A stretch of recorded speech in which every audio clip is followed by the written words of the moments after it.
Okay, so in the last class, we have covered the half section of the grids, only the initial setup part. The rest of the part we will cover in the later part of today's class. First, I am starting with Maven. Uh, since today we are starting finally the framework designing part. So the first part will be the Maven. So before that, we have to understand what is Maven and why we should use Maven for our framework creation. Okay, so Sorry to interrupt. Like there's something is pending regarding the grid, right? yeah, I just said like grid part we will cover in the later part of this class. Okay, okay, fine. No issues. Okay, so yeah, Maven is a project management tool introduced by Apache Software Foundation that provides entire framework for the build cycle. It is an open source and is mainly used for project developed in Java. That means if any project that if you are developing with Java programming, in that case, mostly we use Maven and it is an open source. It provides different build cycle for any framework.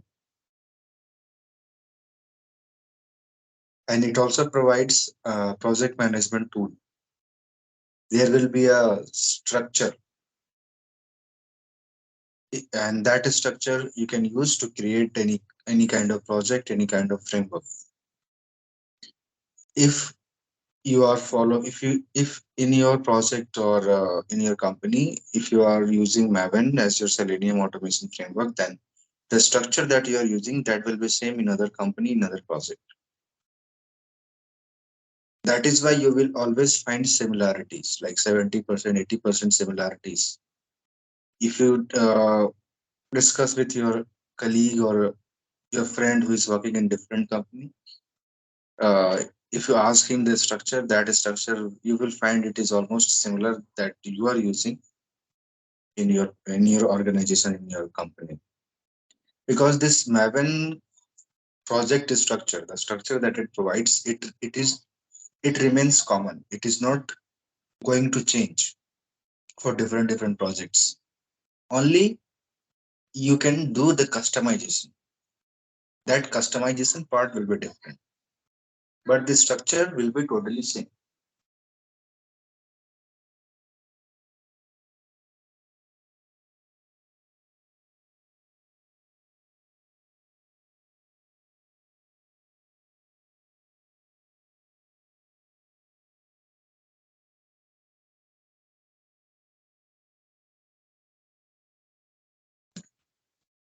Okay, so Maven is derived by project object model, POM. There is a POM file. If any of you are aware of Maven, then there is a POM file. This is the heart of Maven, and the Maven project is totally derived by this one. Its full form is project object model. There is a page object model and there is a project object model. So this POM is known as project object model. It is the central repository for all the dependencies. What is dependencies? I will come to this one. It maintains the same folder convention as I was saying across organizations and can easily integrate with continuous integration tools like Jenkins. As I was saying that it maintains the same folder conventional across the organizations. The folder structure, everything will be same. So that is why if you switch to any other company or any other project, you will not find that level of difficulty, because it is not like everything will be totally new and different. You will find some similarities because nowadays everyone is using Maven for automation activity. Only thing that they have customized by their own, that you have to understand. And Maven is used because it can easily configured with the continuous integration tools like Jenkins. So what is Jenkins, that we will cover later. Okay. Besides, Customization. What exactly customization? customization means the classes, the project, the test cases that you are creating, how you have Okay. implemented the reporting part, how you have implemented different tools like driver and everything. So that depends on the project. That process will not be same across every company. Besides, it takes care of the reporting and the documentation of the project also. And it is developed in Java language. This entire Maven is created in a Java language. Okay. So this is the general definition, and there are so many things you can now you have understood in Maven. And the features not required to manually add jars for the projects. As of now, what we have done, when we needed Selenium, so we have downloaded a jar files that we have configured with our project. Similarly for TestNG also. Similarly for Apache POI also. But now we do not need to do these things. We are not going to add these jar files manually. Everything will be added automatically by just adding a dependency. What is dependency? I will come to that. The update to the project dependency and transitive dependencies are carried out automatically by the Maven. I will come to this part when I will create the Maven project. Maven maintains a uniform directory structure across the organization. This part I have already explained. Both the deployment and the build activities are taken care by the Maven.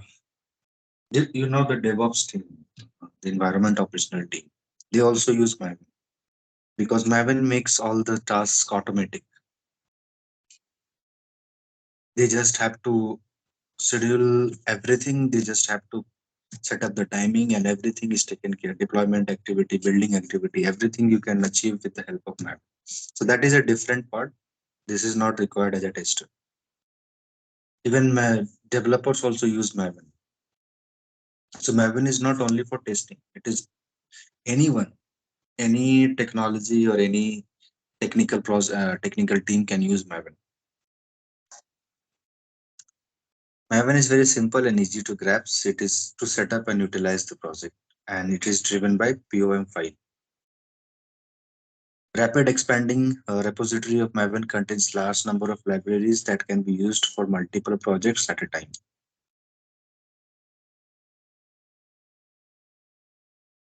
In a single Maven project, you can add multiple libraries, and this is not the same process that we, as of now, we have followed.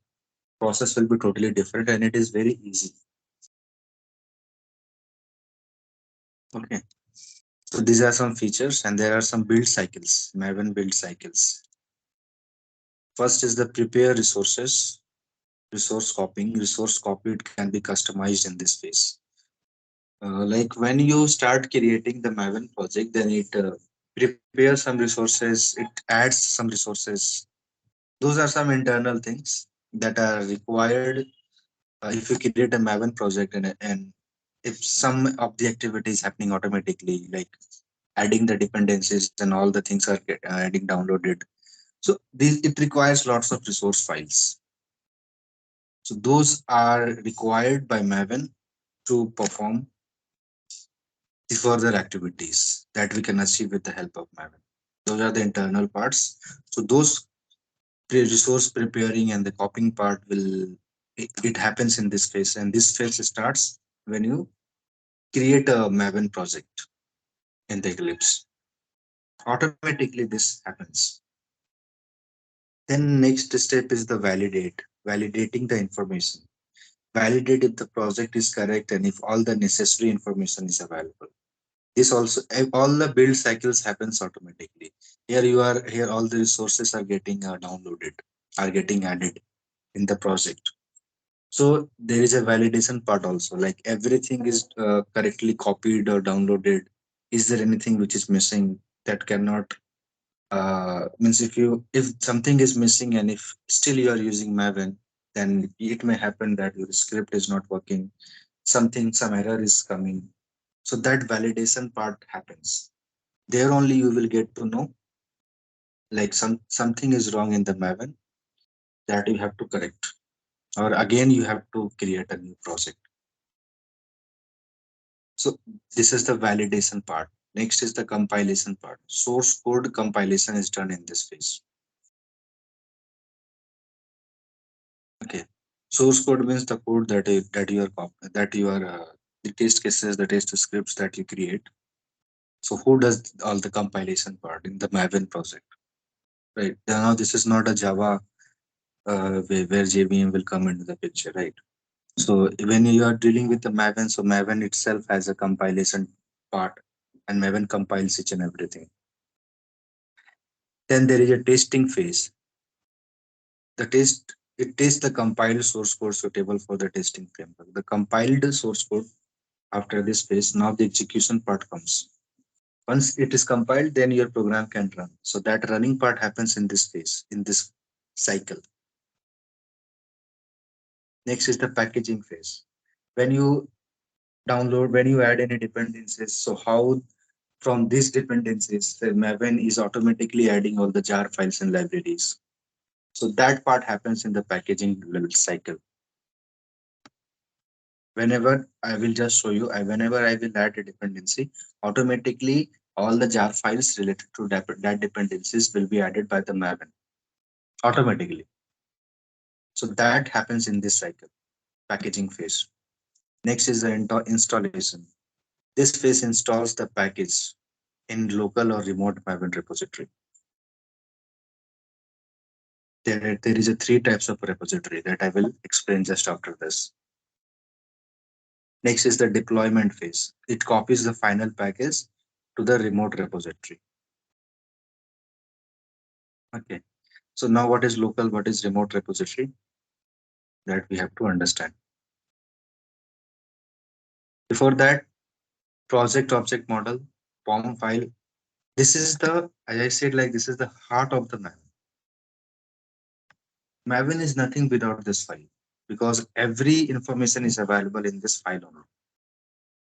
If you do not mention any information in this file, then that activity you cannot perform. It forms the elementary part of the working Maven while performing a Maven goal or task. The POM file residing in the present directory is searched and refer to the collection information on the project. It is basically an XML file. It contains configuration details like plugins, goals, developers, dependencies, profiles, versions, mailing lists. So in a Maven, in a POM file, you can add so many things. It depends on the different technical team what they want to use. In our case, as a tester, we use this one plugins, dependencies, some of the times profiles also, versions also we use.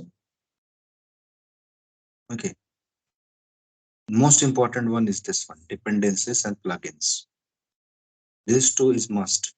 Without this, you cannot run any, and you can create, but you cannot run any of your automation scripts. So this two is very much important as an automation testing part. So how it looks like and how we can add this, we will see that. Okay, now the Maven repositories. There are three types of repositories in Maven. One is the local repositories. This is placed in our local machine in the .m2 directory. Okay, whenever you install Maven, when you're using Eclipse, then automatically Maven is already configured with your Eclipse that you do not need to download. But if you want to use Maven from your local system, then you have to install Maven in your system. Okay. So in that case, there will be a .m2 directory. Automatically, it will be installed and at any place, mostly inside, I guess, in C program. Let me check. In C drive.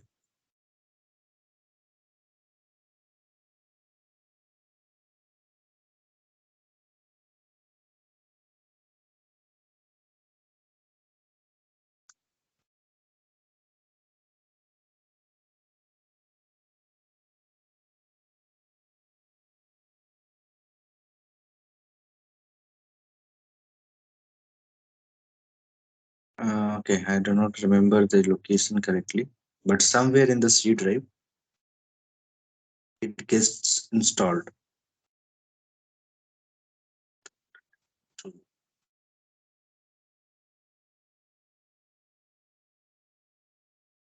Okay, when we will do the installation part in the window in the local system, then we will see this where it gets stored. This is generated once, and we are able to execute a Maven command successfully. All the project's dependencies resides here. Once Maven scans the POM file, it first searches from its dependencies in the local repository. Let's suppose you want to create Selenium related scripts. So you need Selenium jar files. So there is a dependency related to Selenium that you have to add in the POM file. Once you add in the POM file and once you save the file, so during the saving of the file, Maven will scan the dependencies. What are the dependencies added in the POM file? So it will find Selenium dependencies added. So it will scan the Selenium dependency. It will connect with this local repository, and from there it will add all the jar files related to that Selenium dependencies in your project. So this part happens automatically when you save the file. So the first place from where Maven will look for the jar files related to the dependencies that you have added, is the local repository. This is the first place. This is also known as .m2 directory. If some of the files are not available or the jar files are not available in the local repository, then it connects to the central repository. This is supplied by Apache Maven. It contains most of the routinely used libraries. Once any of the dependencies are not found in the local repository, then Maven connects to the central repository. And from there, it tries to find and add to the project. In case if it is not available in central repository, then it connects to the remote repository. What is remote repositories? As of now, what we are going to do will be based on local and central. What is remote? Let's suppose there is a company and there is a dedicated project. So they have decided to create their own repository. They want their own customized repository for the map, where they will keep all the jar files or the libraries that will be available. And it will be given by the Apache Maven. So basically, it is a licensed based, or it is the something which has bought by the project from the Maven, Apache Maven. They do not want to connect. These two are the public. These two are locally available. Anyone can access these two. But this remote one will not be accessed by everyone. So just for the security purpose, they want to create their own remote repository that will be specifically created for a particular project. And there they will only find their own jar, their project related jar files and libraries, which everything will be available over there. So it becomes private because it is something they have bought from the Apache Maven. They have customized this one based on their requirement.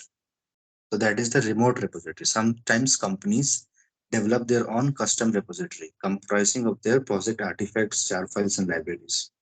This is a type of repository that remains private for the use inside the organizations. For them, local and central is not required. For them, remote is some remote repositories.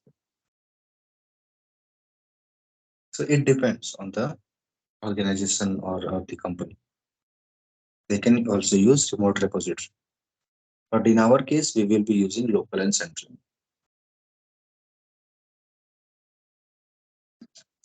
Okay.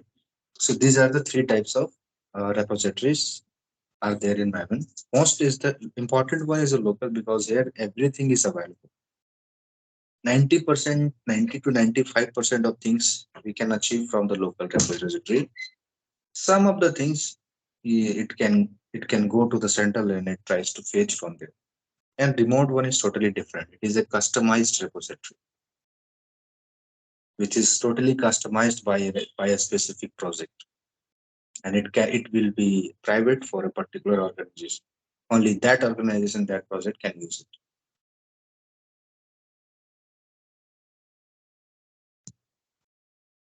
Okay.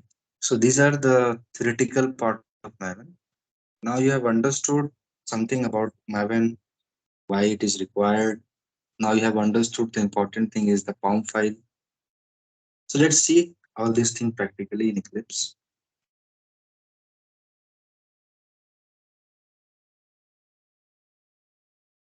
Before that, if you have anything, any doubt to discuss.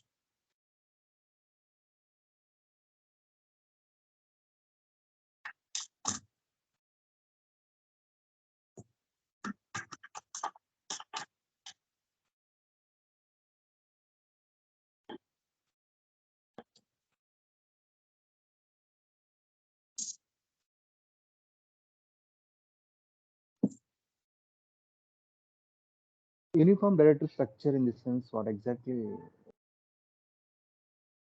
Can you come again? No, what exactly the uniform directory structure we can able to maintain through Maven? That I'm going to create now. Oh,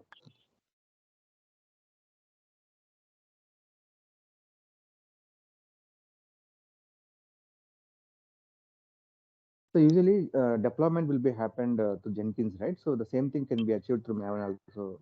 What do you mean? No, no, Deployment and deploy build. activity definitely can be done by Jenkins, but that will be Maven and Jenkins both will be integrated to each other. Like how Jenkins will deploy something. So that activity will come from Maven because all the projects, all the coding part we do in a Maven project. So that project through Maven will be connected with the Jenkins. So with the help of Jenkins, that will be deployed. Yeah, yeah. Do you, I mean, will you able to provide the inputs on deployment also? Any to Jenkins? How they Deployment, deploy? no, no, automation, like we as a tester, we do not be a part of the deployment activity.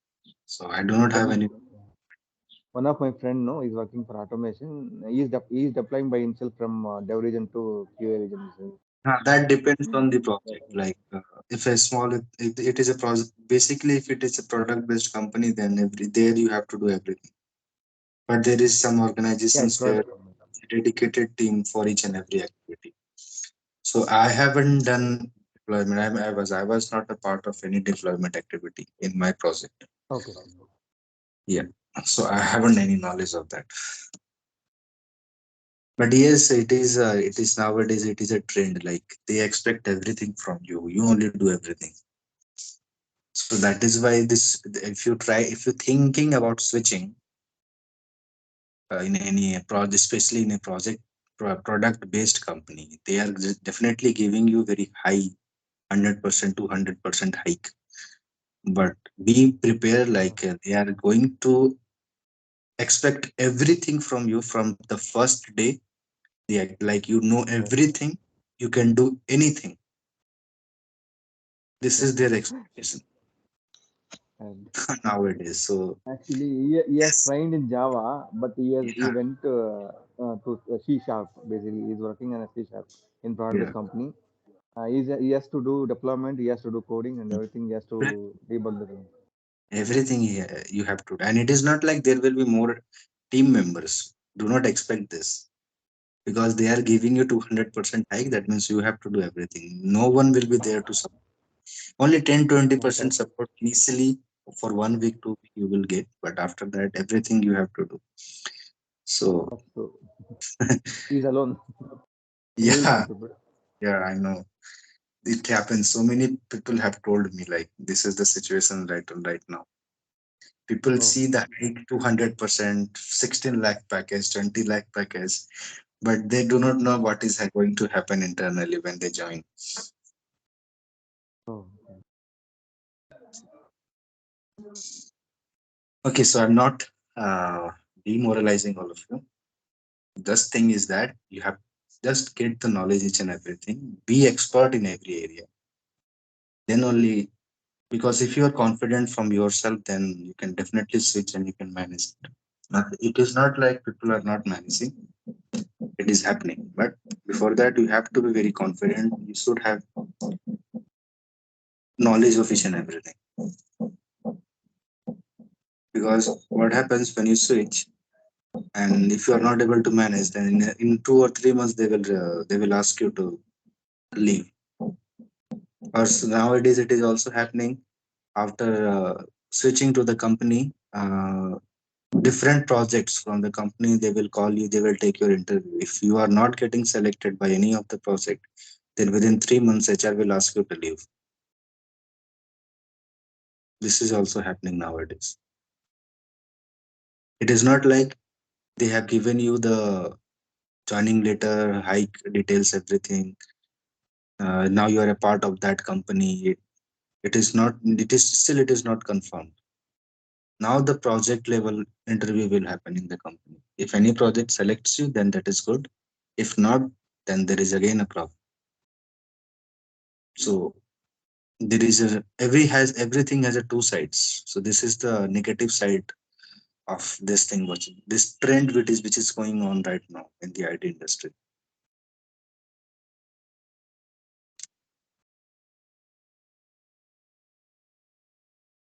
Okay, so let's move on to the our framework part. Yes, Maven project. So how you can create? It's very easy to create a Maven project. It is like creating a class or a package.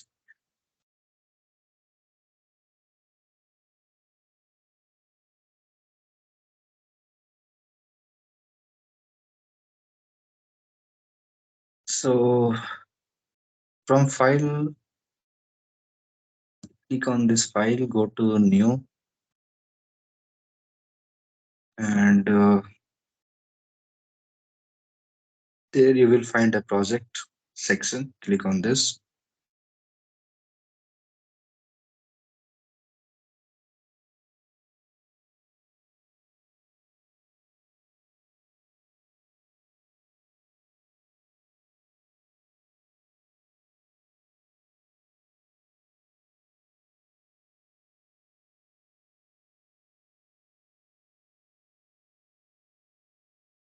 Okay, then you will find this Maven folder. You select, expand this one and select Maven project and click on next.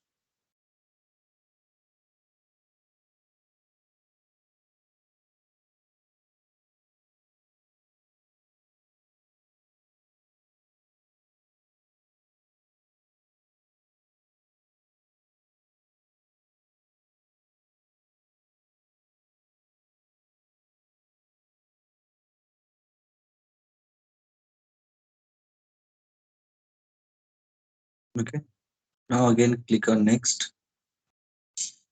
Here we no need to do anything. Then here, now this is the first phase that I was seeing.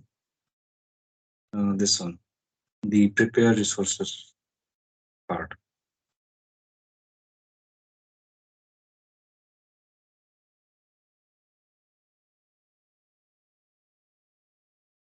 Okay, now it is disabled. Okay, so see all the archetypes are downloaded. It is the fetching part.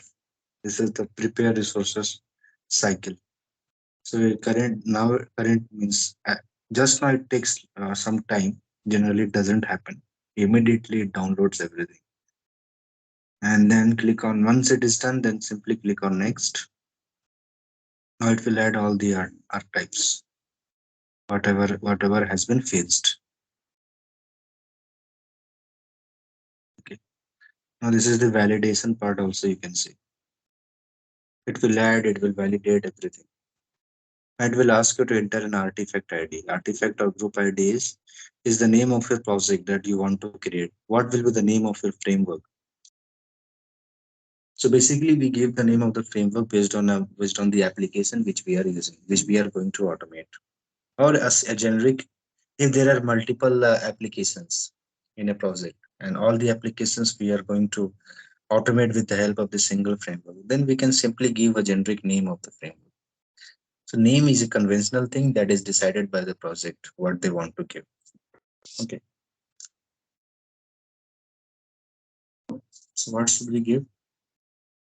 Any suggestion? The Selenium automation, everything I have used.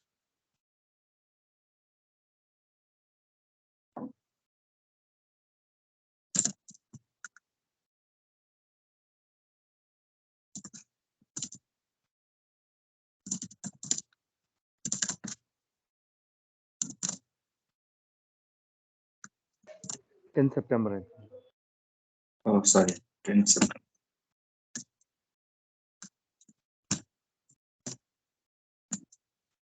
Okay. Now click on finish.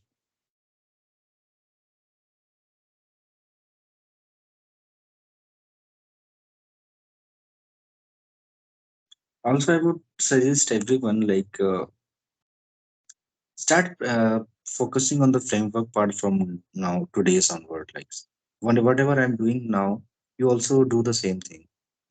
Uh, because if you immediately if you do everything in your system, whatever I'm doing just now, so everything will be clear to you. Like if you face any difficulty, immediately you can connect me, and that will be resolved. If you think like, okay, fine, it is getting recorded, and whenever I will get time I will do that, then you may forgot what I'm explaining here, and then at that point you will face some difficulty. So this is the suggestion that I give every time whenever I take the class of the framework. Yeah, so once it is done, so where is the framework?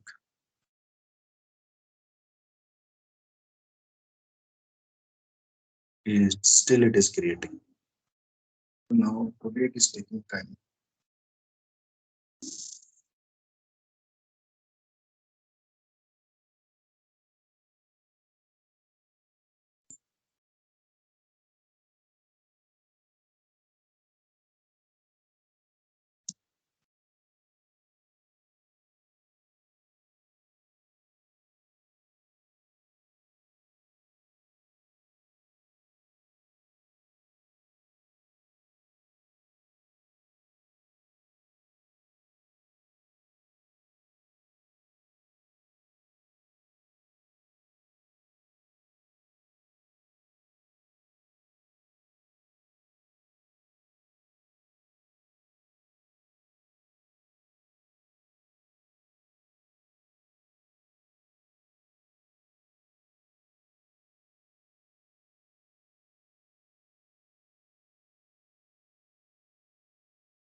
Okay, so now it is done. Now you see it a project with the same name, and here you can see small m is written over here. So this is the indication like this is a Maven project. Expand this. Now see some structures are already created by default. So this is the structure which I was talking about. The common structure that every project has this two mainly. Every project has to follow this two structure. This you cannot modify. Inside this you can modify whatever you want to do. Okay, and now there is a reason because for SRC main Java and SRC test Java, there is a specific reason behind this two folder structure, and based on that, page object model is created. So right now we will learn about the page object model. So that perfectly fits with the Maven structure, these two, and that is why we generally integrate the page object model with Maven. Okay, so what is this tool? You will get to know soon. So this too is important. What we are going to do inside this, we will see one by one. Before that, let's move on to this POM file. This is the file which I was talking about, and this is the Maven dependencies. So currently, you will see there is a JUnit dependencies. So from where it is coming. So if you expand this POM file,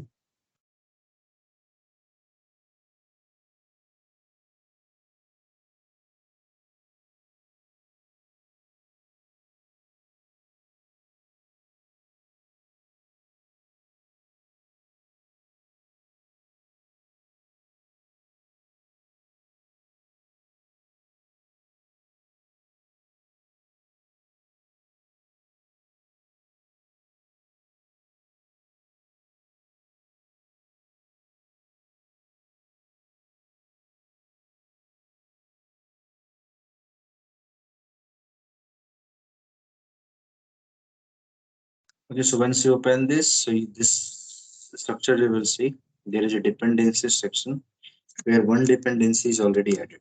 That is the JUnit. This is by default added. So that is why you can see JUnit jar files under this Maven dependencies folder. Okay. If you need this one, you can keep it. If you do not need, then just remove this. So in our project, we are not using JUnit, so we will remove this. Now the first thing that we need is the Selenium jar files. Without that, we cannot write any Selenium code, right? So we have to find the Selenium dependencies. Just try it on the Google.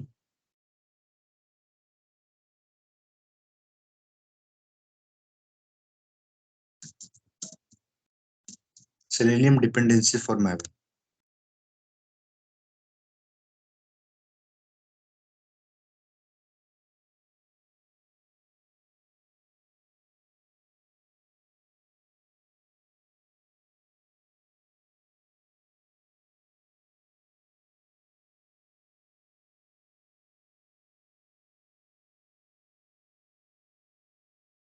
Okay, and now you have to click on this one, mavenrepository.com link.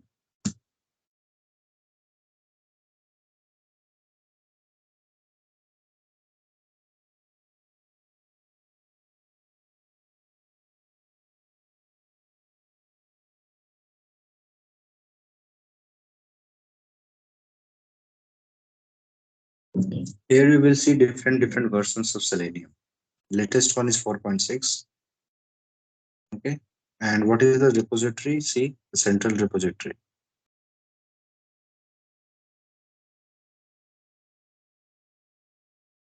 So in our project, currently I'm using this one, 3.12. You can use the latest one also.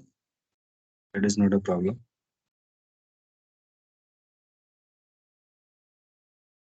I will use this 3.12 because this is I'm using in my previous batches also. So just click on this one, 3.12.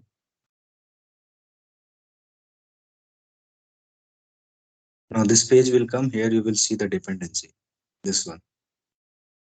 This is what you need.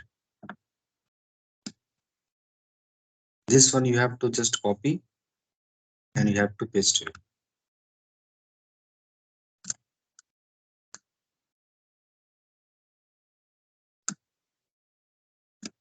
So where you will paste? Under this dependencies tag, you have to paste and just save it. Once you save all the dependencies related to Selenium, now see building workspace. It is started. Now it has started scanning this one and it started fetching all the jar files related to this version of Selenium. So once it is 100%, then you will be able to see all the jar files.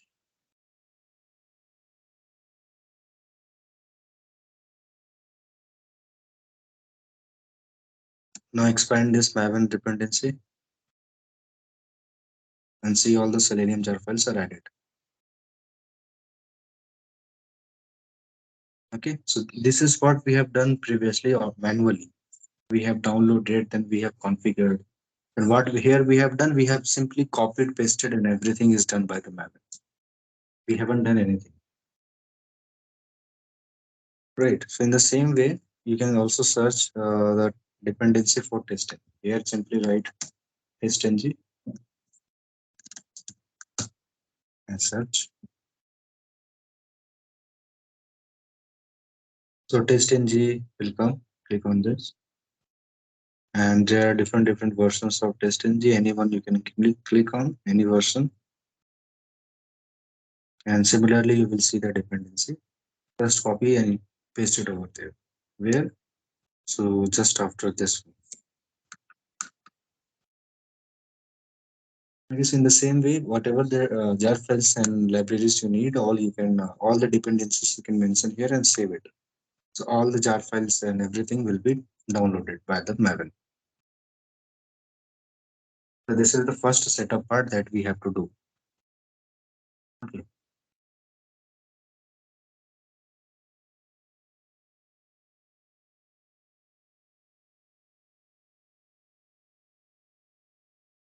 So I have already done this thing in my previous Yeah. project. So Uh, yes. Basically, instead of adding manually, we will have all dependencies in one place. That's what I heard actually. How to get that depend? No, not like someone is sharing. By default, we will get it seems automatically. One of the Java latest version, it will download whatever the dependencies it is required. It seems. Is it so? I'm sorry, I didn't get you. Like at one place. No, what I'm saying is like instead of adding dependency one by one, uh, all the dependencies will be automatically generated by the latest version of the Java. Latest version of the Java. Yeah, like for example, like Eclipse. What I'm saying, like Eclipse. But dependencies will be added by this POM file. Yeah, dependence will be added by this form file that automatically it will be generated itself. Instead of adding searching and instead of adding manually to the form file, it will automatically generated. Is it so? Means how I don't. I mean, first of all, yes, I don't know about this. Like how automatically it happens. But if you do not add the dependency here, then how Maven will download that? So this is my query. Okay. If anyone has told you, then can you please ask them like how it is possible? I will also search, but what I know basically, whatever the dependency you will add in the form file, at a time also you can add or one by one also you can do. Everything will be Okay. automatically downloaded by Maven. But the Java version page automatically this thing I don't know.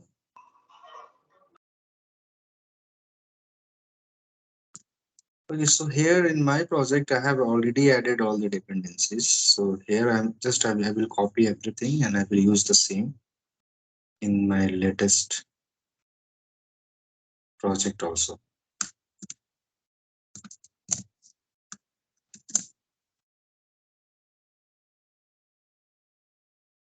Okay, after adding here, so here whatever the things I have added. So first is the Selenium, second is the test ng, log4j, extend report, and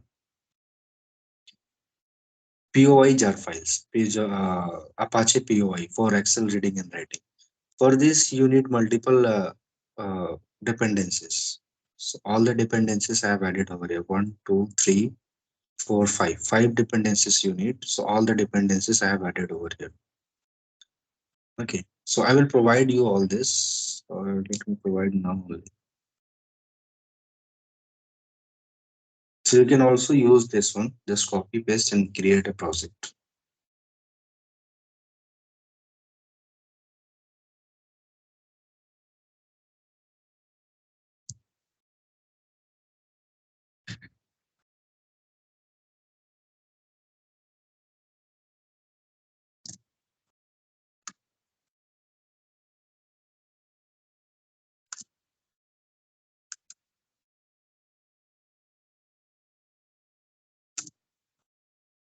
After adding all the dependencies, the next thing is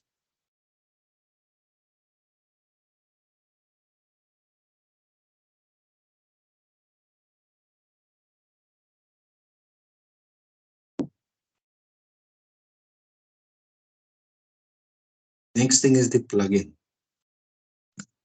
One plugin is required.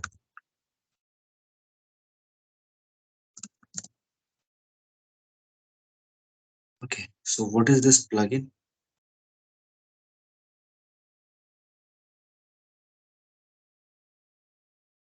SNG plugin, huh?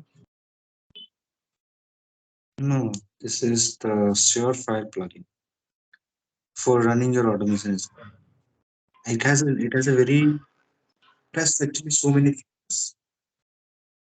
So one by one, once we will progress with the framework part, then you will understand the importance of this. Like you can do so many things from here. Eh, Jenkins also connect from here. If you run your automation script from local system, that also connects from here. By your own Eclipse project, also you can connect from here. So basically, whatever details you will mention here, same thing will be run by Jenkins, by Maven, and by your local test file. So it has so many importance. One by one, we will cover. So what you have to do, there is no build created in pound file. So this entire thing, just copy this build under the projects, just keep it.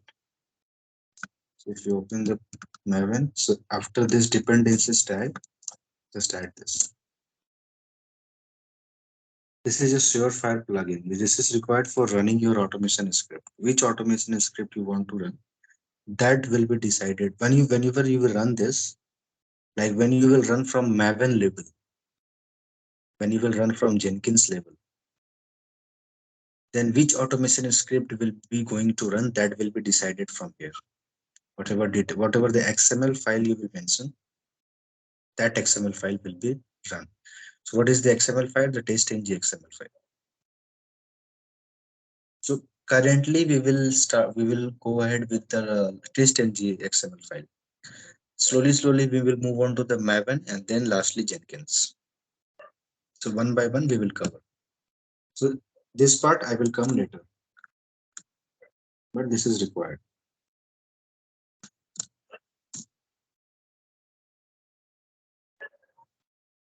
Okay, so everything is set up and everything is mentioned in the Pound XML file. So this Maven setup part is done. Now let's move on to the page object model.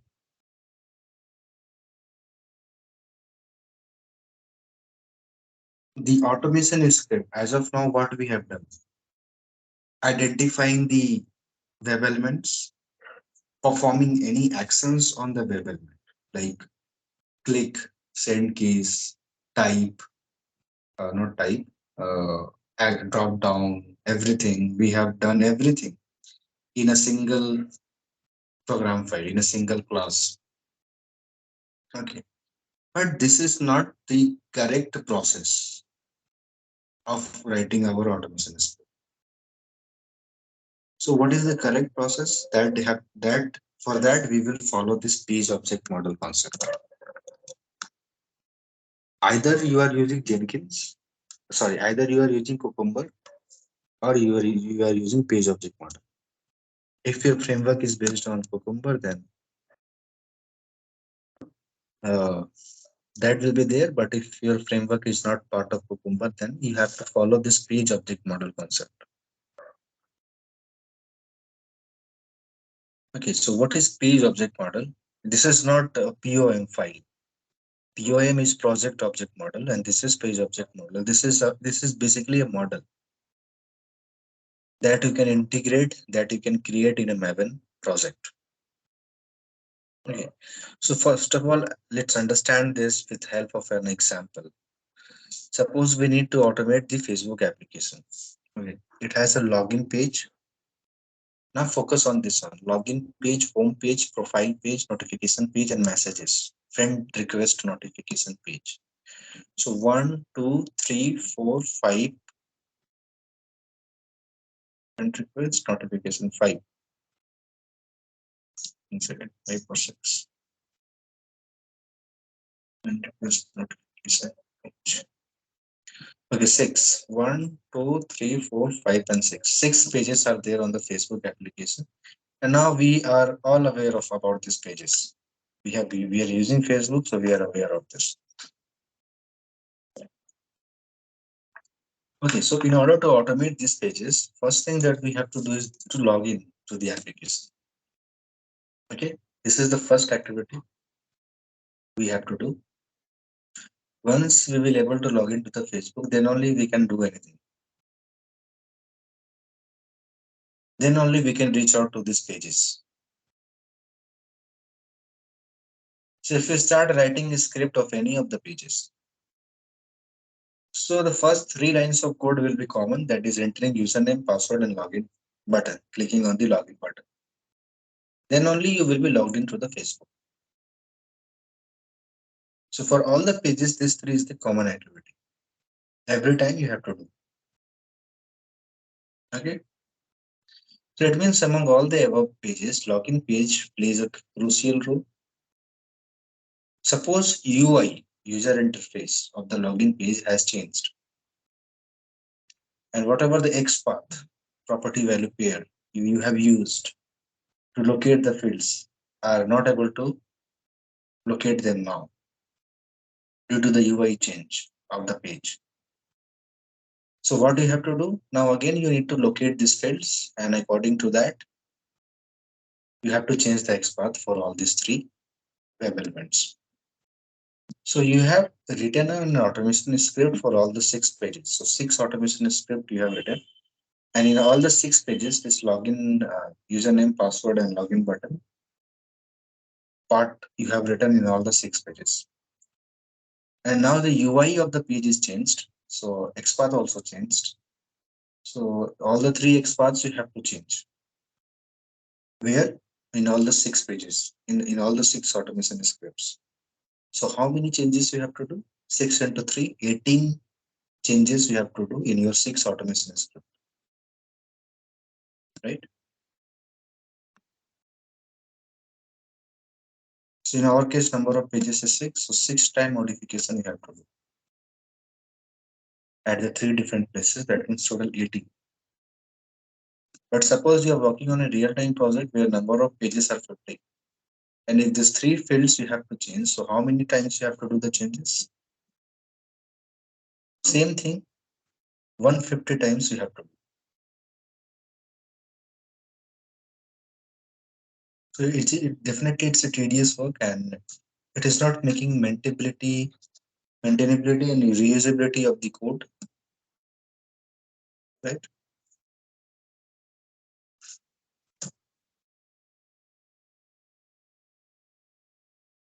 And it's also time consuming. So what is the workaround? How we can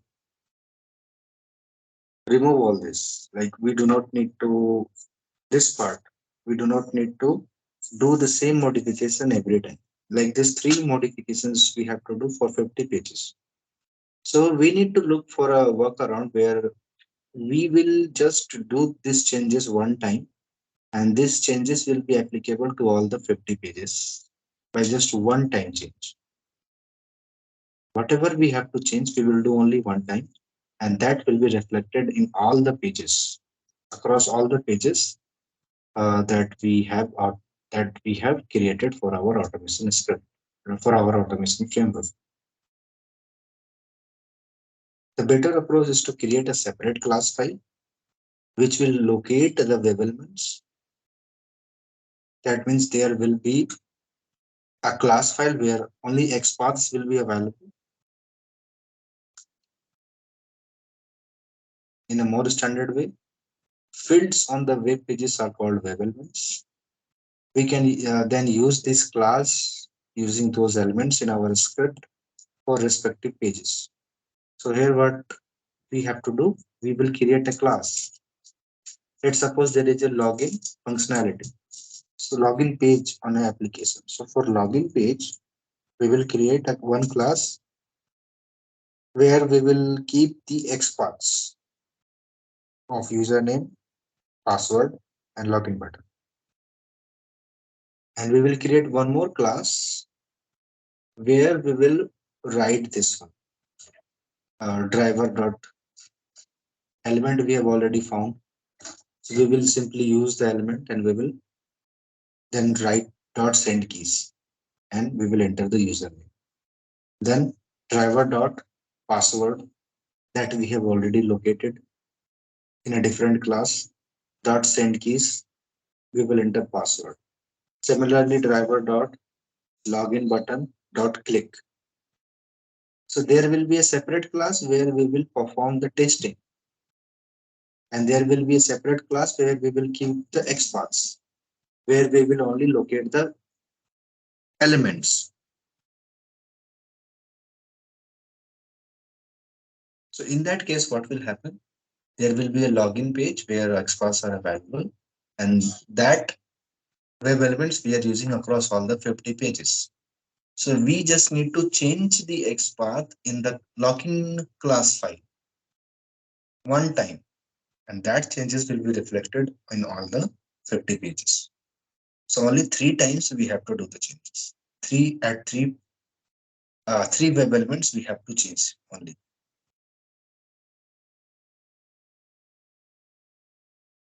Okay. So simply for one web page, there will be two classes. One is for locating and one for performing testing activity. So this is known as page object model. And that is why in Maven there is this two folder structure. Here we will keep those class files where we will only locate the elements, and here we will write our testing activities. So that is why these two folder structures are there in the Maven project. And that is why we can easily integrate page object model with Maven. This approach is known as page object model. It helps us to make the code reusable, maintainable, and readable.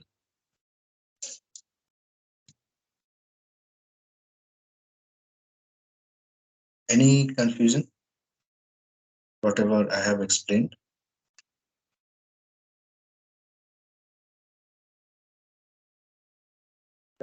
Yeah, one only one question basically. If it is a one-time login, then it is not required for all the pages. Right. Login is reusable, no? Basically. Mm, Uh, yes. so in that case, it's not required. But any in other situations like this approach will be usable apart from Mm, login. yes, correct. Means just an example I have taken for login. But there can be different scenarios. Like if you see this application,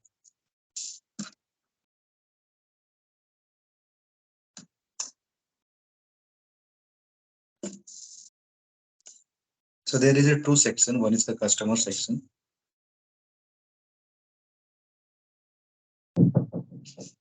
and here you can search any customer. There is one more section, bank manager login. There are three different sections. One is the adding customer, one is for open account, one is for validating the details of the customer. Here all the customer details you can see. So let's suppose you have to automate these three things. So what is the common activity you have to do? Clicking on this button. Without this, you cannot reach this, and this. So what is the common part? This. Let's suppose these three scripts you have created. These three automation script you have created. And for everything, you have to write this line at the first place. And its XPath is changed. So three times you have to do the changes. But Okay. if you create a separate class file, so only one time you have to change the XPath for this. And that will be applicable for all the three automation test cases that you have created. Okay. Okay. Understood. Right. So this is a very small application, but there are so many different labels. That is why I have taken this one. But still, it is not finalized. But by tomorrow, we we will confirm like we are going to use this one as a demo application or something else. But just an example I have given.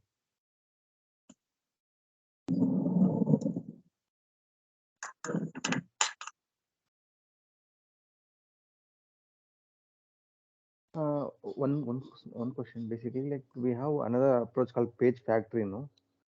So, Mm-hmm. Page what, factory is a part which is the of basic object model only. Page part of factory. page model? It is a part of page object model only. Okay, okay. No, but my confusion is like which one is that latest one and which is having advantages?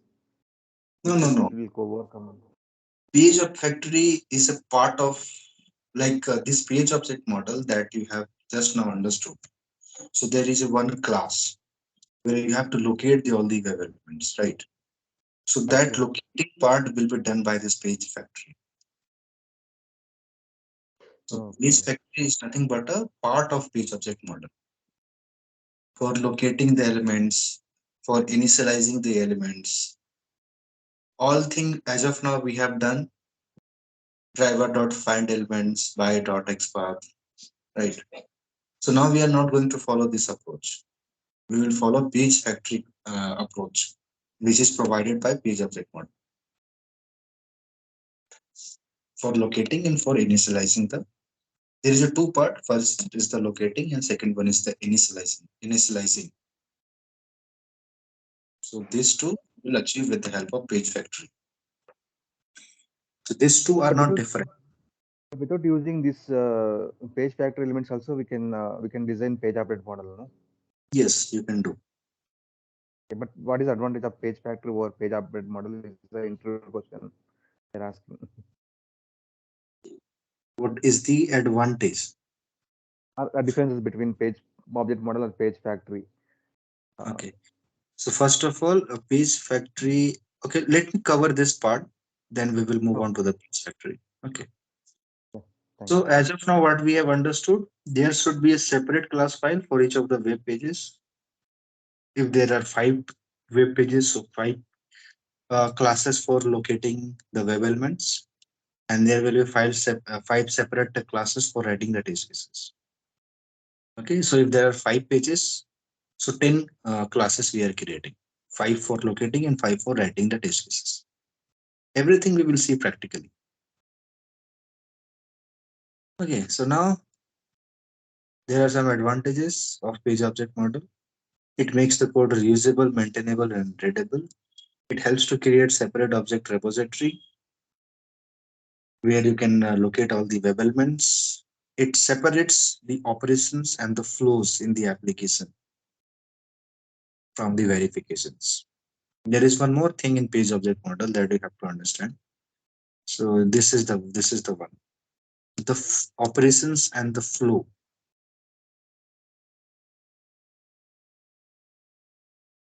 Okay, so what is this one? I will show you in practically. Basically, what it is trying to say, if you click on this one, then you are reaching to this page. So this is a different page. If you see, this is a different page. And once you click on this, now this is a different page. So this is the flow. If you have to, if you click on this, now this is a different page. If you click on this is a different section of same page. If you click on this is a different section of the same page.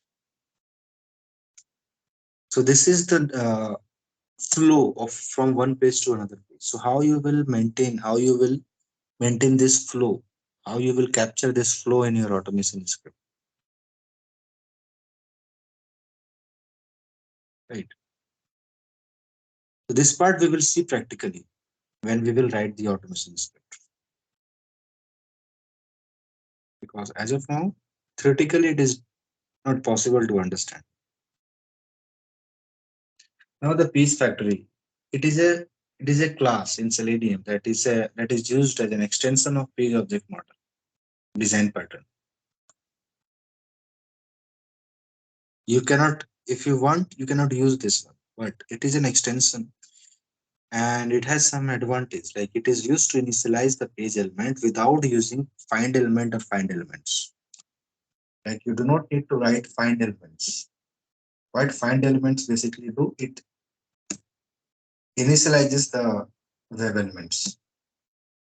XPath that you are writing, it is used to find and initialize the web element. So for that, you are separately calling a method called find element or find elements for every element.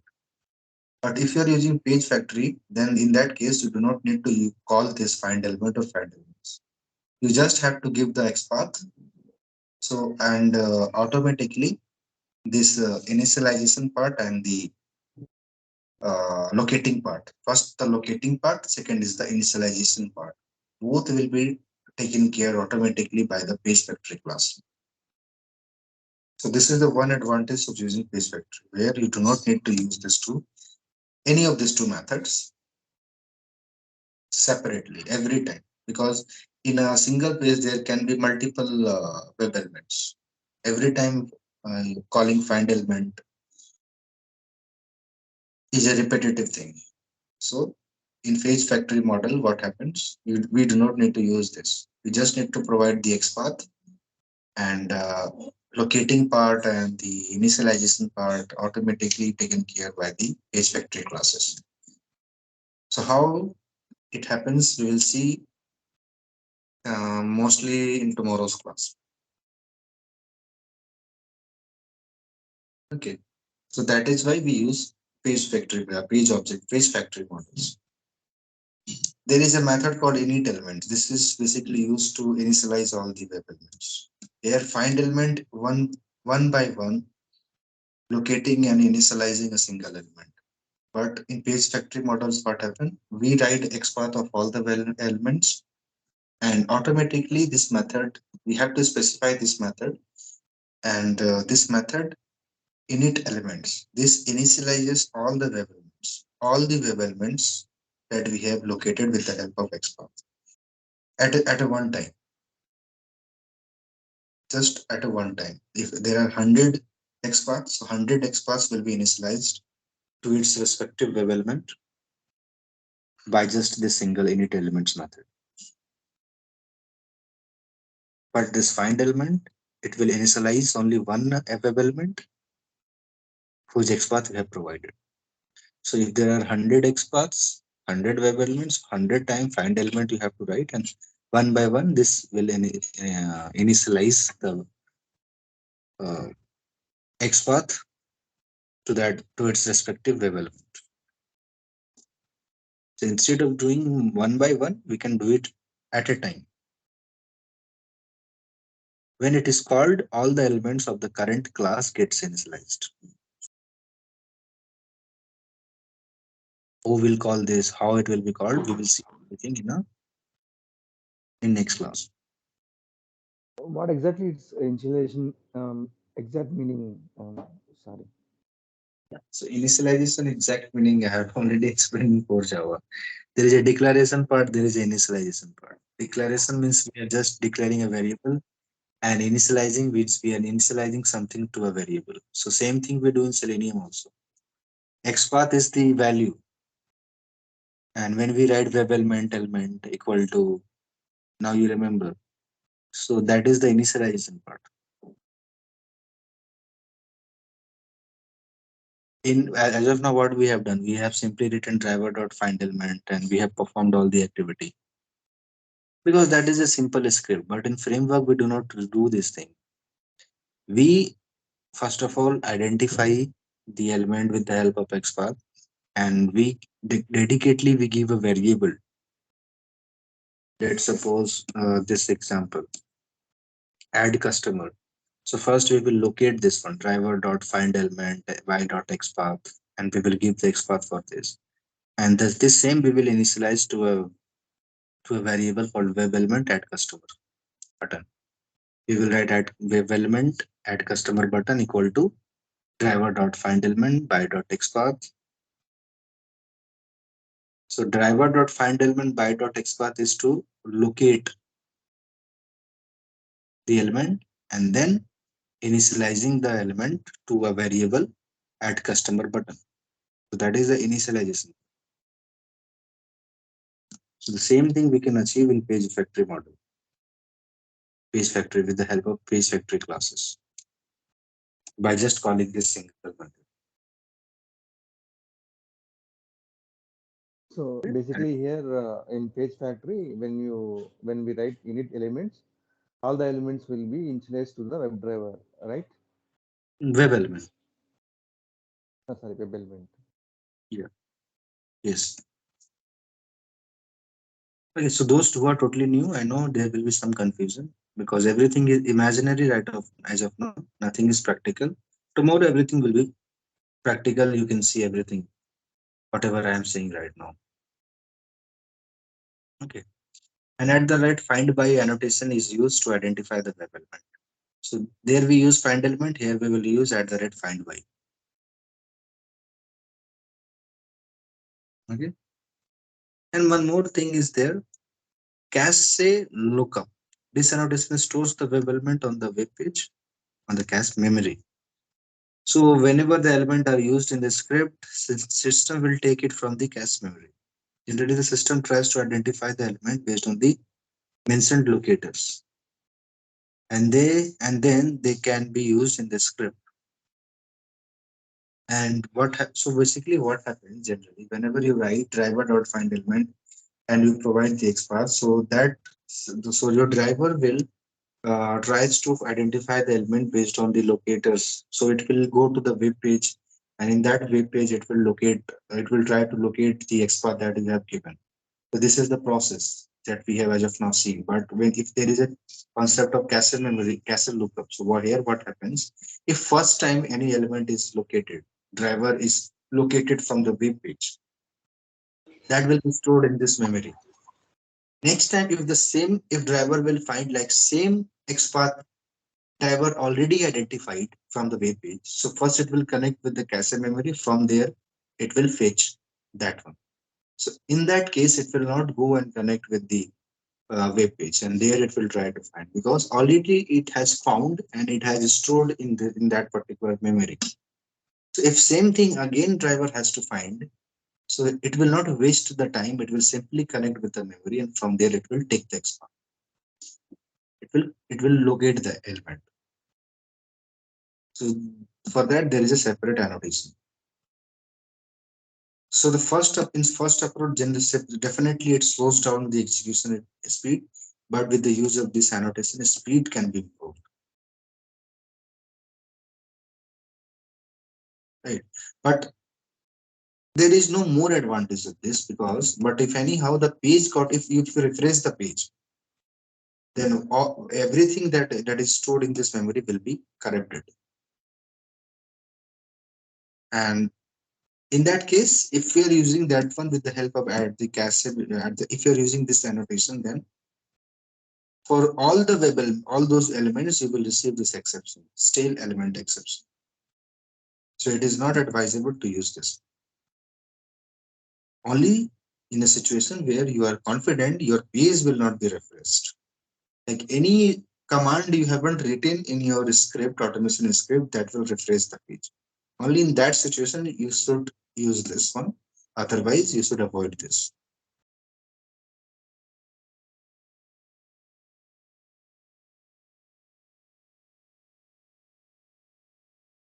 Okay. So there is one annotation, that is why I just mentioned. I'm not going to use this.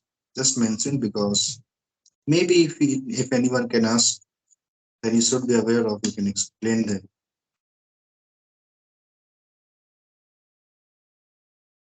Okay. So this is the theoretical part of page object model. Uh,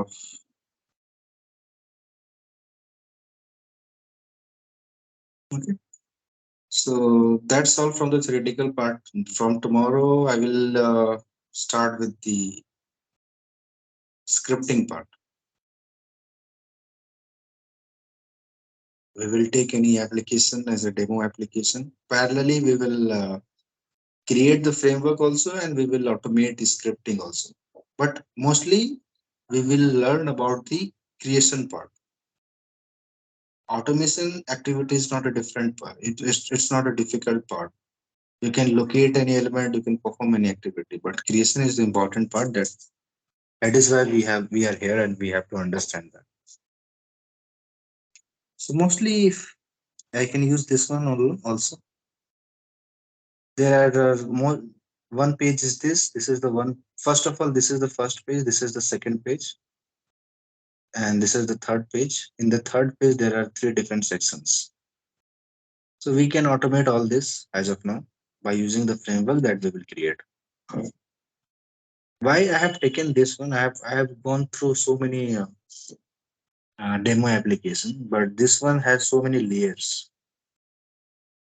One by one, there are so many layers. So that flow that I was talking about, that you can understand clearly here in this application.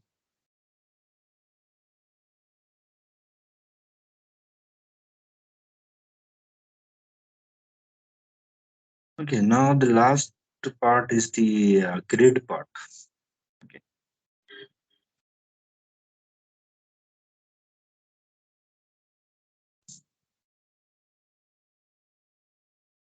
So in the last class, we have covered with this node files, sorry, the JSON files. Okay, how we can create this. Now the next part is I means in the last class I have mentioned we have to run this JSON file. Then only all the commands that is written inside the JSON file will be run, and then based on that, as a hub and two different nodes will be created. So how we will run all this file? Okay, so the one approach to run this is there is a command.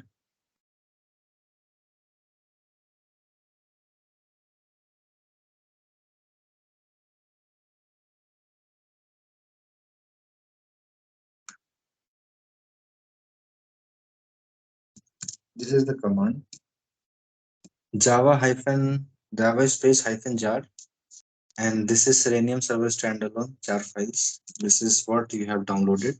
So its name you have to provide here. Then space hyphen rule. What is the rule? Hub, and then space hyphen hub config.json. What is this one? Hyphen hub config. This is a parameter, and this is the name of your JSON file. Hub. Sorry, this one hub dot. It is a JSON file. So extension is .json. So one is this Java, which starts with Java hyphen jar. Here you have to provide this standalone jar file name. Then hyphen role. What is the role you have to mention? And then the file name of the hub where you have written all the command, that file name you have to give. This is a command that you can copy, and wherever you have kept this, like here you have kept this hub file. So come to this location, and here just write CMD and open the CMD. So now see, automatically this location is selected. Here you can paste the command and you can run it. So once it is run, a hub will be created in your system. This is the one way. Similarly for node 1 and node 2, same command you can run. But in this approach, what will happen? Every time you have to open the CMD and you have to write the command. But like this grid you can need any time and multiple time also. So every time coming to this location and opening the CMD and then writing the command is a very tedious job. So in order to reduce this, the second approach is to create a batch file. Now I just want to know, like, all of you know how to create a batch file. If anyone who doesn't know how we can create a batch file, I don't know. okay,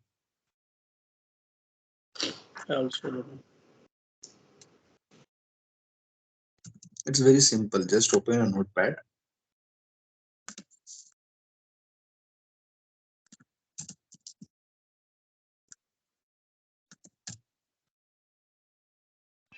EXE.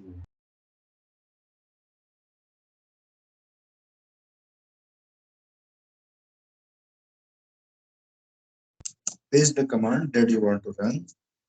Go to File, Save As.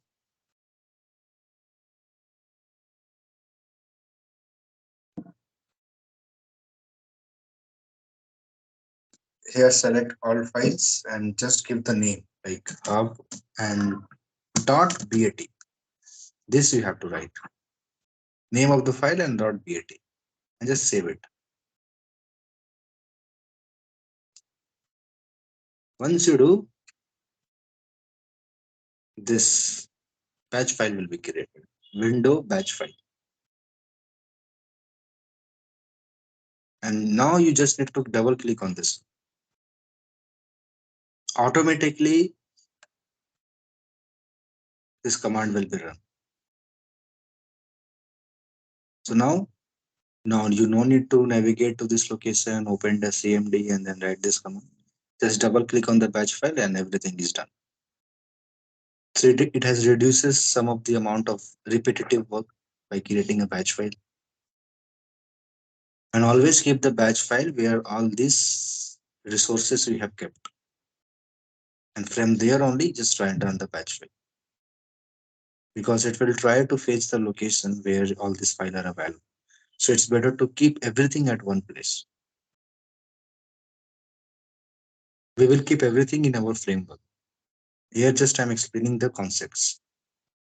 Now you see this command is run and note client should Selenium grid hub is up and running at this port number. So now you can open your browser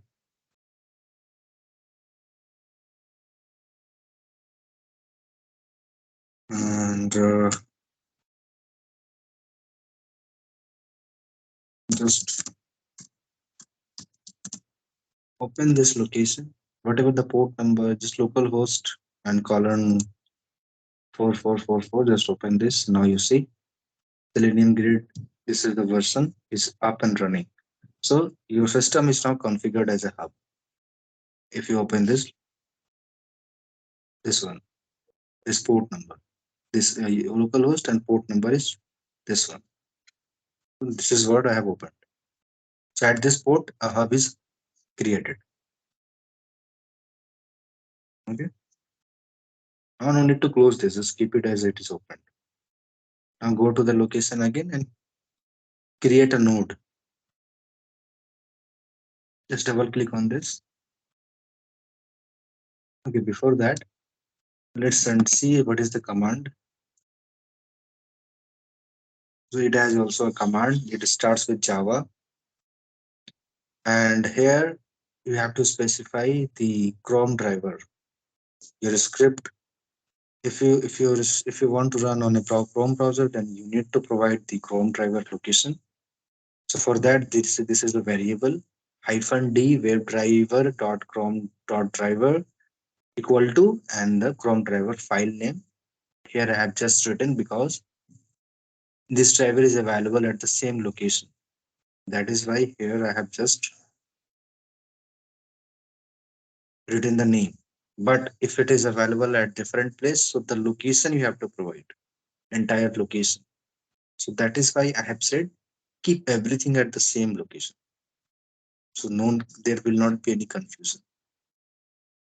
Similarly for Geeko, you have to specify Once you have once you have given the location of all the driver, next thing is again Selenium server standalone -jar you have to specify, then role will be node, and then node config node1.json node1 JSON file name you have to. Now everything is same. Only difference is this one, Chrome driver and Depot driver. This is the extra thing because your script will be run in a node. So your node need a driver to run your automation script. So that is why this driver you have to specify. For hub, it is not required because in hub, our automation script will not run. So this is the command. Just double click on this. This standard syntax is it? Like we need to write ourselves. This is a generic standard syntax. Where do we get it? On download only we'll get it, or like we need to write it. This is available on websites also. So from there I got it and I will provide all of you. You can use it from here only. Means I will provide all the folder structure and everything. You can copy and use it directly in your Eclipse. Okay, so it is saying it could not able to register at this one. Okay, so now you see maybe local IP address is different. So here hub has started 192.168.1.6 and this is the IP address. For node 1, what IP address I have mentioned? So IP address of our local system keep changing. So this one I have used 1 month back. So here it is 5. So we have to make it to 6. That is why it is not connecting.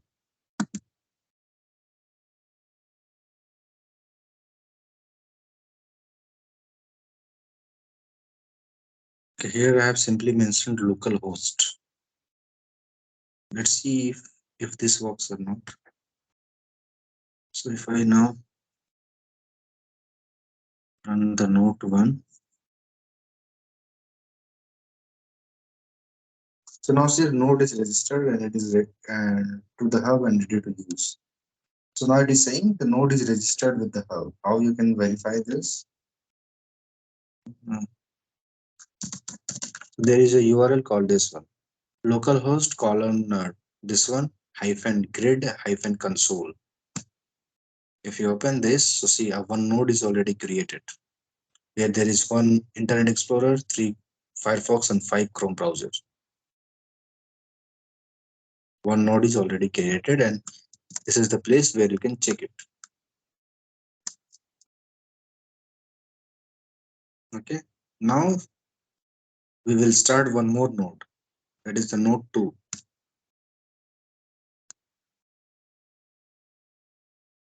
So it is also registered. So the node 2 I have just mentioned localhost. I haven't given the IP address. So that also you can follow. In that case, what will happen if the IP address gets changed also, that will not affect the file because there you are simply mentioning localhost. So whatever is the localhost, it will take that one only. Okay, and now again, if you refresh this, so see one more node is created. Now we have started two node on this hub 4444, and in the hub two node is registered, and this has the port number this one, and this has the port number this. So node 1 is started on this port and node 2 is started on this port, and hub is started on this port. This is the by default port of the hub. Hub always starts on this hub. You cannot change it. But for node, you can change.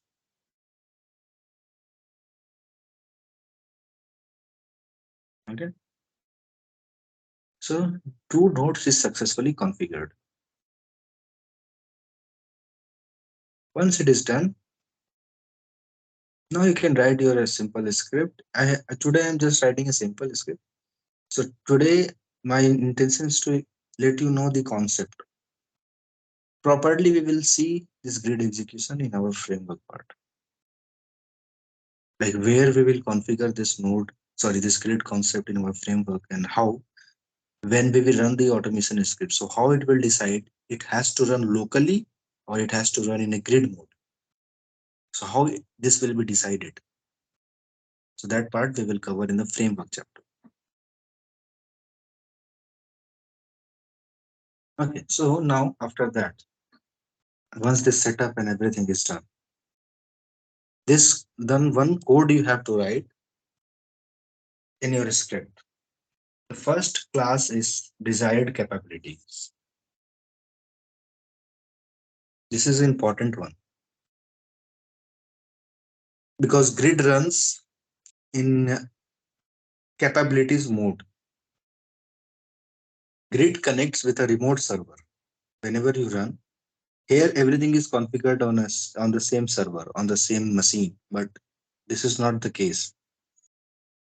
You need to connect to a different operating system also, in a different machine also. That is remotely, that is not the local one. Right. So how you will do that? This is the purpose of grid. That is why we are using grid. So for that, there is a class called desired capabilities. A variable I have created and I have assigned a value called null. Now I have taken a string variable as a browser. Whatever the browser name I will mention, based on that, that browser will be launched. That is why a variable I have created and a web driver, because the driver is the one that will run our automation script. Now here one condition I have written: if browser equals to Chrome, then we have to assign some values to this capabilities variable. What are the values we have to assign? First thing is you have to write cap equal to, first thing you have to assign is the browser. If this is Chrome browser, so desired capabilities dot, you have to assign a Chrome browser to this one, to this capability.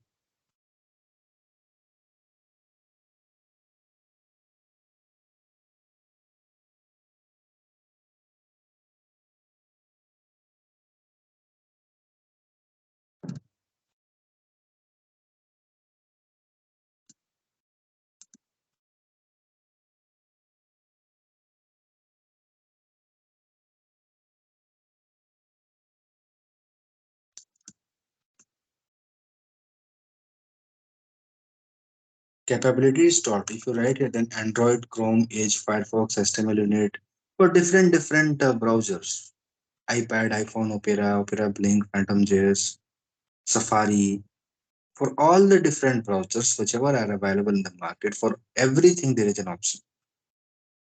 If it is matching with Chrome, so I will launch a Chrome browser. And there, and this second one is, just call this one capability dot set browser name. Similarly, I have called this one cap dot this method and provide the browser name. If it is a Chrome, so just set up a browser name. And then on which platform you want to run, cap dot set platform. So here what if you write platform dot, so all the platforms will be available. On which platform, on which operating system you want to run, Android, iOS, Linux, Mac, Mavericks.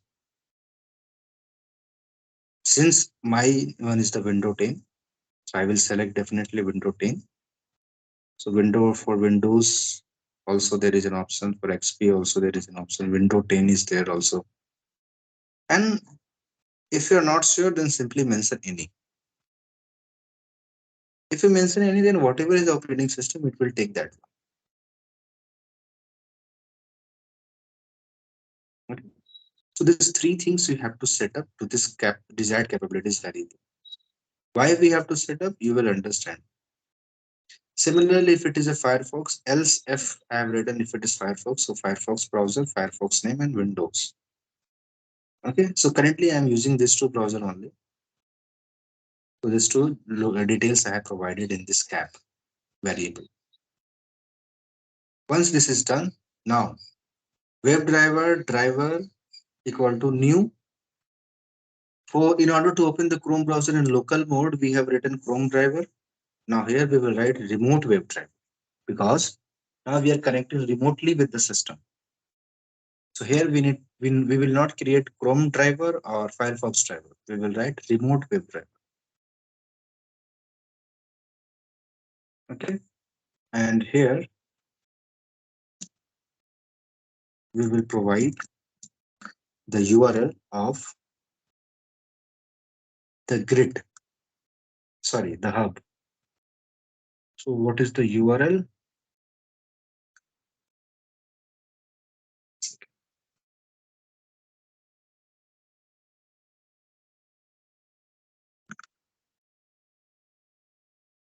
So don't confuse with this one.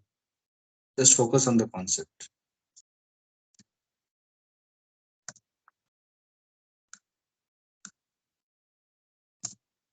So in order to specify a URL,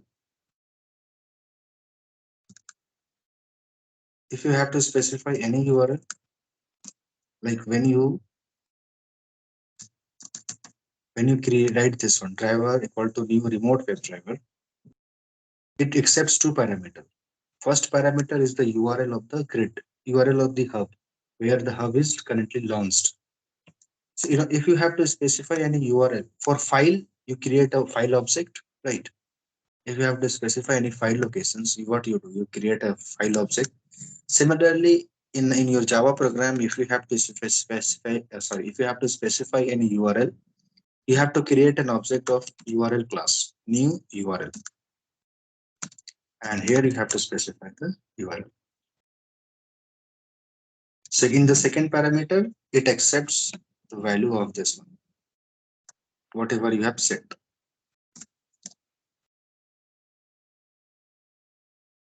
Here it hasn't given any exception, but generally it gives an exception.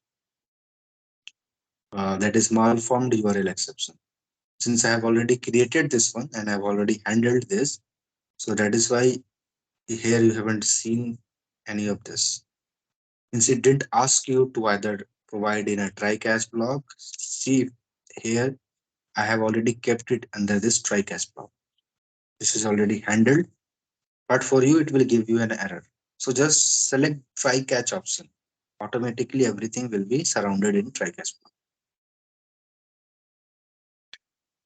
Okay.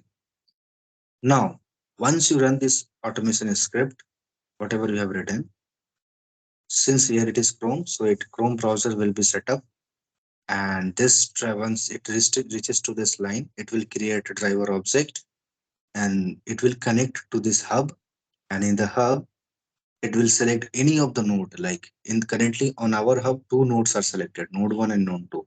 So in any of the hub node, it will try to look for the Chrome, because in this cap variable, which browser you have mentioned, Chrome browser. So in node 1 and in node 2, it will check where Chrome browser is available. So it will connect with that Chrome browser, and in that Chrome browser your script will run. Let's suppose in Chrome 1 no Chrome browser is available, but in node 2 Chrome browser is available. So it will connect with the node 2, and from this 5 Chrome, one Chrome will be occupied, and in this Chrome your script will run. So you will see this. Once I will run this, it will be disabled. Once it becomes disabled, that means it is currently in use. And once your script runs, after some time, this will be released. And again, you will see this is available. It can pick anyone. It is not a priority. It is totally random based on the connections. It can pick this one also, it can pick this one also. Because at both the nodes, Chrome browsers are available. Okay, and here what I'm simply opening this URL. That's it.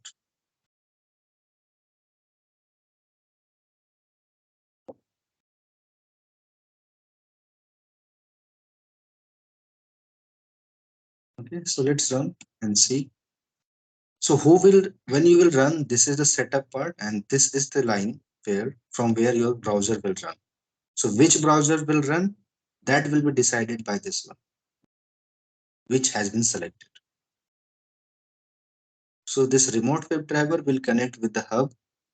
From hub, your automation script will run on which browser? So whatever the browser you have mentioned.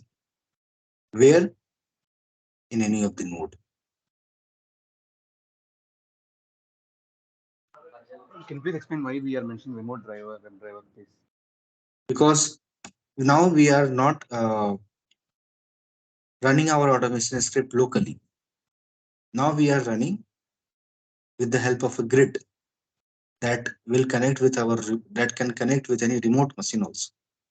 Here everything is local, but in practically this will not be the case. From one system to another system we will connect. So in order to connect from remote machine, we have to create this object remote WebDriver,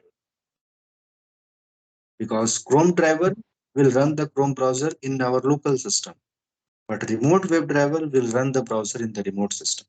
So in order to establish the connection with the remote system, we need to create this class object.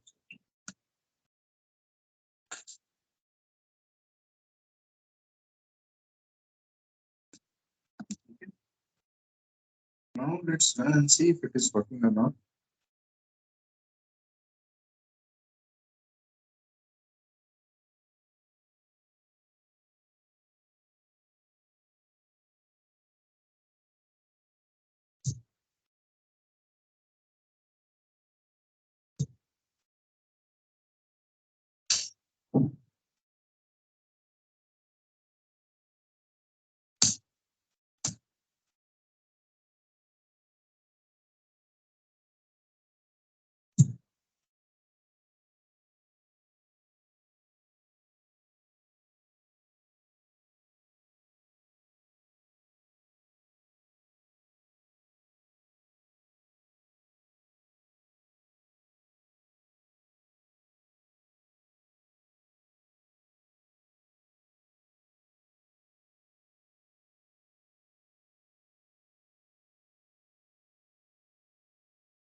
Now if you see, it is writing new Chrome options refer to desired capabilities.chrome.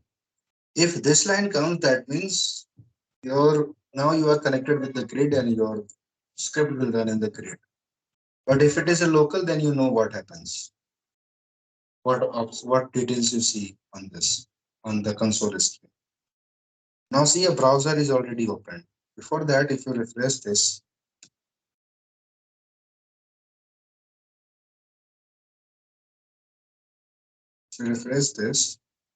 now see in node 1, this Chrome browser is disabled. That means in node 1, a Chrome browser is launched, which is this one.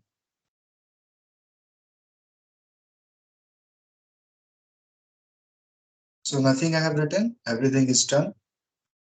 Script is completed. No error we have got. So now you have seen in node 1, our script has executed. And if you check the node 1 also, you will see only local connections are allowed. Chrome browser is launched successfully. So on node 1, our script has started executing.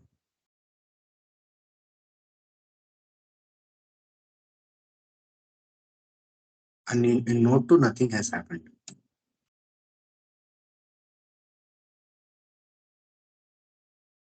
Okay. So this is how we establish connection with the grid.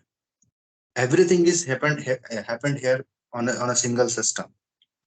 But same thing you can do in different multiple system also. Yeah, first of all, why we will go for multiple systems? What is the use? Uses to perform cross-browser testing. Again, the functionality of the grid on different operating system on different browsers. If you have to perform cross-browser testing, then definitely you need multiple machines, because a single system can be one operating can means at one time you can configure one operating system. Multiple operating system, for multiple operating system you need multiple system. but here in this case also, like we are not parallelly running two different browsers, no, like cross browser in sense like, okay, one should be Chrome driver and another should be Firefox driver, no. That part we will cover in the framework. Here I just explained the concept, how we can connect with Okay, okay, yeah. and how browser is launching. In the framework part, we will take a single automation script and that we will try to run on two different browsers. At the same time, is it? Same time or parallelly? Yeah, parallel. Sorry, same time or sequentially. Both can be possible. Yeah, sequentially, why we need a grid only? So we can use property file and we can use if else condition. No, like if my property variable is equal to Chrome driver, then my scripts will be ran in Chrome driver. Hmm. If it's my property variable, browser variable is equal to Firefox, then the Firefox driver will be launched. Like if else condition, case statement, like we Yes. can But put that code in the class. So in we need to that use grid only. in that case, you have to run two times. What if I just will run one time and one by one uh, Chrome browser, first Chrome, everything will be executed in Chrome browser, and the second time Firefox will launch, and Firefox everything will be executed. Okay, okay, fine. Yeah. What you have said that we follow for local running our automation script in local system, but in grid mode that approach we cannot. Okay, so this is the basic code. This is the basic by default code that we have to use. Simply, I will use same thing in the framework also. So now coding thing I have explained to you. Setup part of grid I have explained. How connection happened that also have explained. So only thing from git part is left, running the same script in different browser, and how that setting we will do in the frame. So this part I am not going to explain again. Only that part I will explain which is left. Okay, so grid is done. Maven and page object model theoretical part we have done. Framework structure, basic framework structure also we have completed. We will follow this one only from tomorrow's class, and tomorrow basically I will create a script and I will show you like how you can create that with the help of page object model. And different sources we will add, different folders, packages also we will create in tomorrow's class. Okay, then thank you all for today. Okay. Thank you. Thank you. Thank you. Thank you.